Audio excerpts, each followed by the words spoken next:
Mesdames et messieurs, on va assister à la finale de la Première Ligue. Oui, oui, oui, vous êtes bien informés. Manchester City, Arsenal, on sent déjà la petite pression dans ma voix.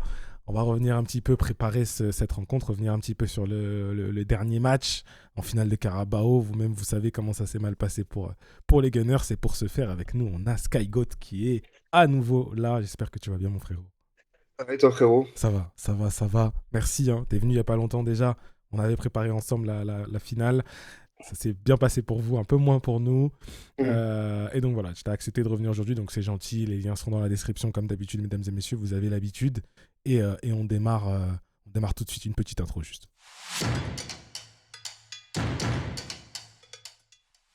Bon, on va mettre les deux pieds dans le plat, hein. 2-0, finale de Carabao. Enlève-moi ce petit sourire là. Victoire en finale de Carabao. Doublé d'O'Reilly. Doublé d'O'Reilly. Comment tu l'as vécu, toi, cette finale? T'étais très content, j'imagine. Ouais, bah très bien parce que moi je m'attendais. En fait, j'avais pas vraiment de pronostic sur ce match-là, c'était Ouais, compliqué, j'étais pas super serein. Et ouais, quand je vois au final comment le match a tourné, évidemment, ouais, j'étais super content. Et après, on a vu en plus vos résultats lors des matchs d'après, qu'il y a ouais. eu un petit avant-après ce match-là, donc ça fait plaisir, évidemment. Ça Bah, fait tu très sais, en très bien. plus, j'ai repensé à toi parce que il me semble, hein, ils nous diront dans les commentaires, que j'avais dit un truc du genre, est-ce que tu penses que mentalement ça peut jouer et tout? Je me dis, oh, je sais pas, peut-être pas pour City et tout. Euh, Quand même, derrière, ça se passe plutôt bien pour vous. Enfin, vous avez joué deux matchs. Liverpool 4-0 en quart de finale des FA Cup. Chelsea leur mettait la pilule aussi en Première Ligue. J'ai l'impression que les tendances ont un peu inversé. C'est-à-dire que nous, on est après ça, comme tu le disais, on a enchaîné défaite sur défaite ou sur match éclaté, mais tu t'en sors à la dernière minute. Et vous, c'est complètement l'inverse là. Comment ça se passe là du côté de City là? Bah oui, bah franchement, je m'attendais pas du tout à ça, je savais pas que ce match aurait un tel impact. Ouais. Mais oui, c'est sûr que quand on voit les deux matchs qu'on a sortis, après on n'a pas beaucoup joué, mais les deux matchs Oui. qu'on a sortis après ce match-là, c'est 4-0 Liverpool et 3-0 Chelsea, c'est quand même pas anodin. Donc, franchement, moi je prends. Je prends de ouf. Et en plus, prochain match Arsenal, si ça peut rester sur la même longueur d'onde, c'est carré. J'espère pas, j'espère pas.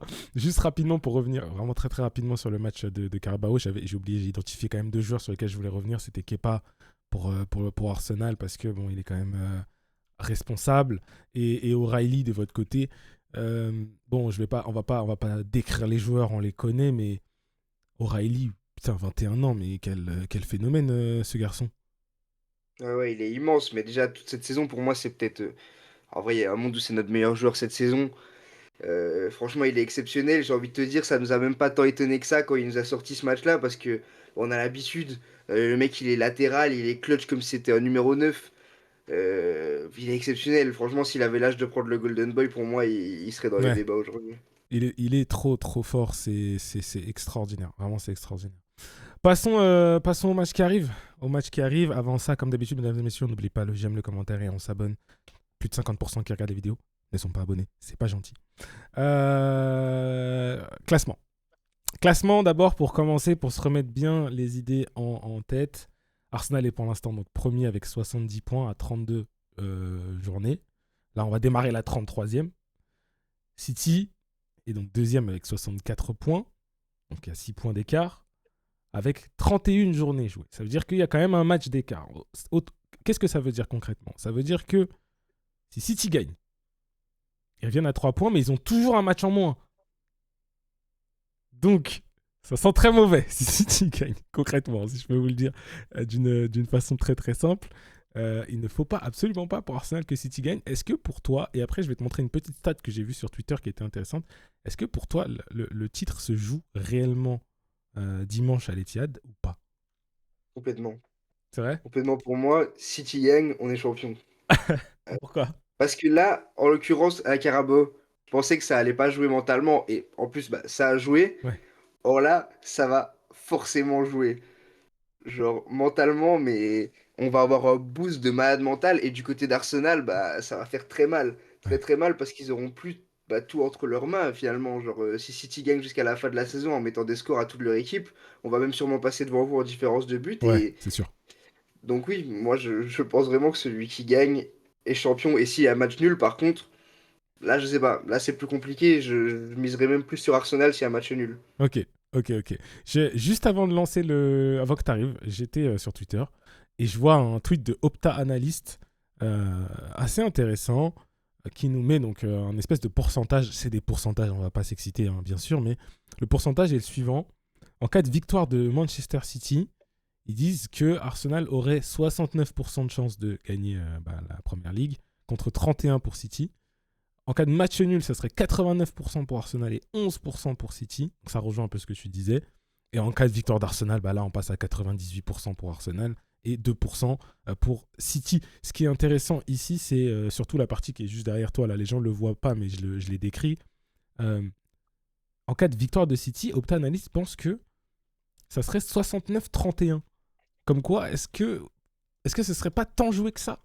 Est-ce que peut-être l'image qu'on a vue de City sur les derniers mois, même si sur les 2 derniers matchs, il y a quand même une meilleure dynamique, est-ce que c'est pas un peu les démons de ces mois-là qui donnent une impression globale de que City, c'est pas le City qui était capable de faire 10 victoires d'affilée? Tu vois ce que je veux dire? Je sais pas, moi honnêtement, bon après je suis personne, mais je suis pas trop C'est d'accord du ton coup avis que avec je cette veux. analyse C'est ton parce que avis que je veux, t'inquiète. globalement, si on gagne, en partant du principe, bon après on l'a pas encore gagné ce match de retard, mais Hmm, en partant du principe qu'on le gagne, hmm. bah, on revient à égalité de points. Eh ouais, Et vu vos derniers résultats et nos derniers résultats, je vois pas en quoi Arsenal mériterait 20% de plus que Manchester City.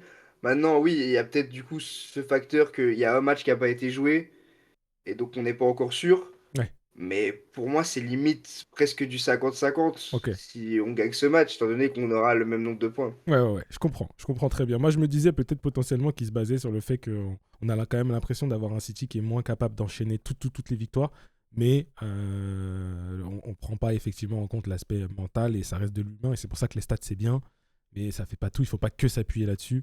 Mais je trouvais ça intéressant quand même de pouvoir revenir sur cette stat tous les deux.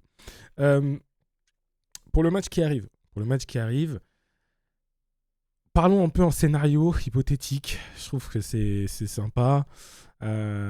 Si on marque en premier, si vous marquez en premier, est-ce que tu penses que ça peut se jouer vraiment à ce détail-là? Est-ce que tu imagines un match qui va vraiment être relevé, où ça va aller dans les deux sens? Est-ce que tu imagines un match où on va se faire chier dans le contrôle? Qu'est-ce que tu vois un peu dans les scénarios, toi, possible?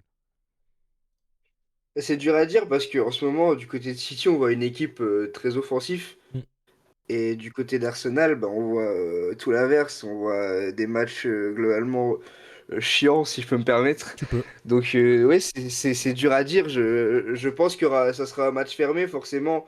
Parce que du côté d'Arsenal, bah, ça va sûrement même aller chercher plus le match nul que la victoire. Limite, s'ils Mm, peuvent aller le mm, chercher, mm. ça les arrange. Bien sûr.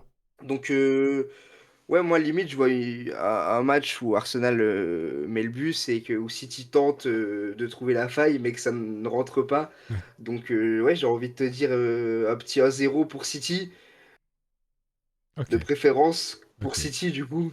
ok, Mais ça ok. peut aller dans des deux côtés. Ok, ok. Je t'avoue que j'imagine aussi un peu un match. Moi, je vais le dire honnêtement, hein, après, on va revenir sur deux joueurs qui peuvent pour moi faire la différence dans cette rencontre, mais le match nul, c'est mon objectif numéro un. Parce que pour moi, on ne gagnera pas. Je ne vois pas gagner si on gagne, Dieu merci, mais je ne vois pas gagner. Ouais. Et pareil que toi, je vois un match où on va être asphyxié, très peu de ballons.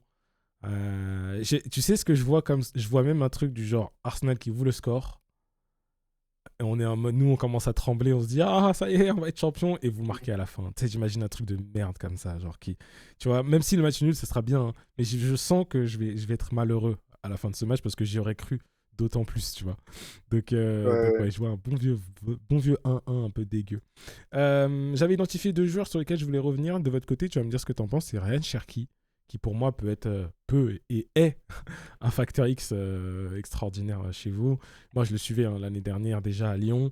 Je trouve que ce joueur, il est extraordinaire. Il est un peu taré, dans le bon sens.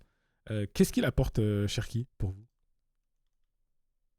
Ouais, exceptionnel, oui. Bah, pour moi, c'est le seul joueur qui peut vraiment nous apporter une vraie créativité du côté de Manchester City.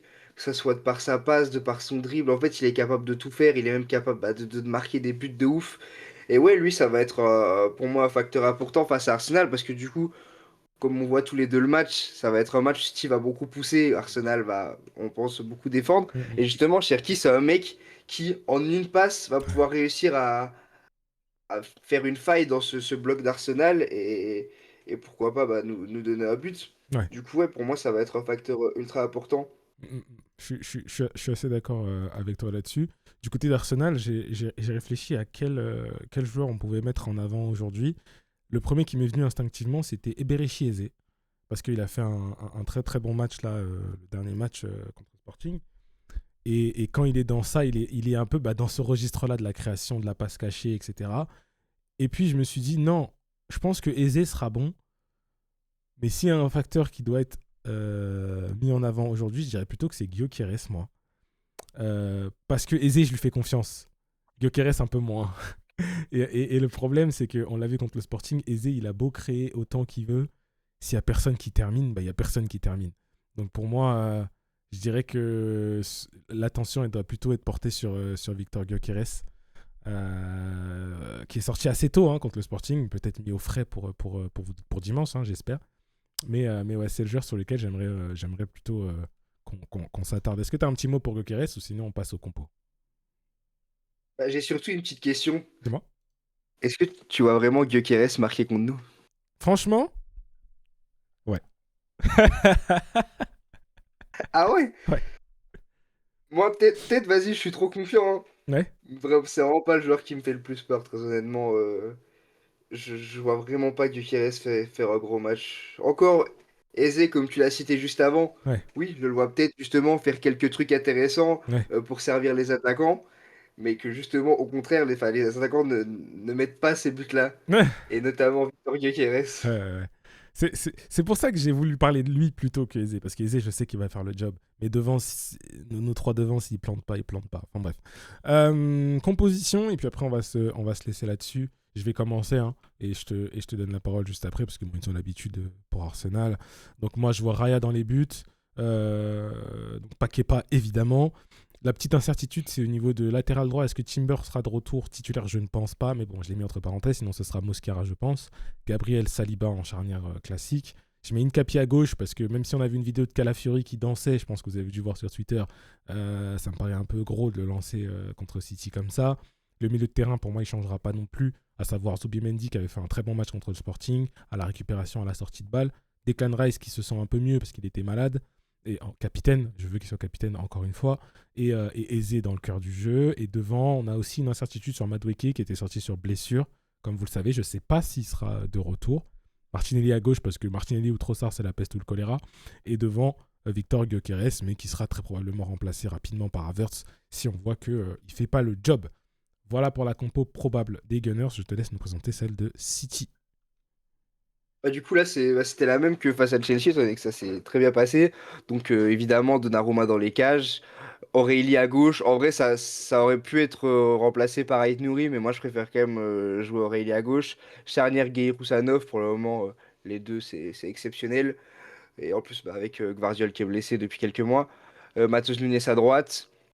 Milieu de terrain, Rodri Silva. Et du coup, comme j'avais dit, si on aurait mis Ait Nouri à la place d'Aurélie, Aurélie aurait pris la place de Bernardo Silva dans le milieu de terrain. Mais je préfère laisser comme ça personnellement. Cherki en 10, Doku à gauche évidemment, Semenyo à droite et Erling Haaland en pointe. Voilà, je pense qu'offensivement, tu peux pas faire mieux. Ouais. Voilà. On est plutôt d'accord. Une très très très très très belle équipe de Manchester City. Écoute, on a fait les pronos un peu au final en discutant, donc on va pas revenir dessus. Finale de Première Ligue, mon frérot, je vais te souhaiter un bon match. Bon courage à vous. J'espère que vous allez foirer. Et, et voilà, n'hésitez pas à nous dire dans les commentaires un peu ce que vous en pensez, vos pronostics. Si vous avez kiffé la vidéo, on met un like, on s'abonne comme d'hab. Je compte sur vous. Et voilà, et ben on vous dit à la prochaine pour de nouvelles aventures. Peace.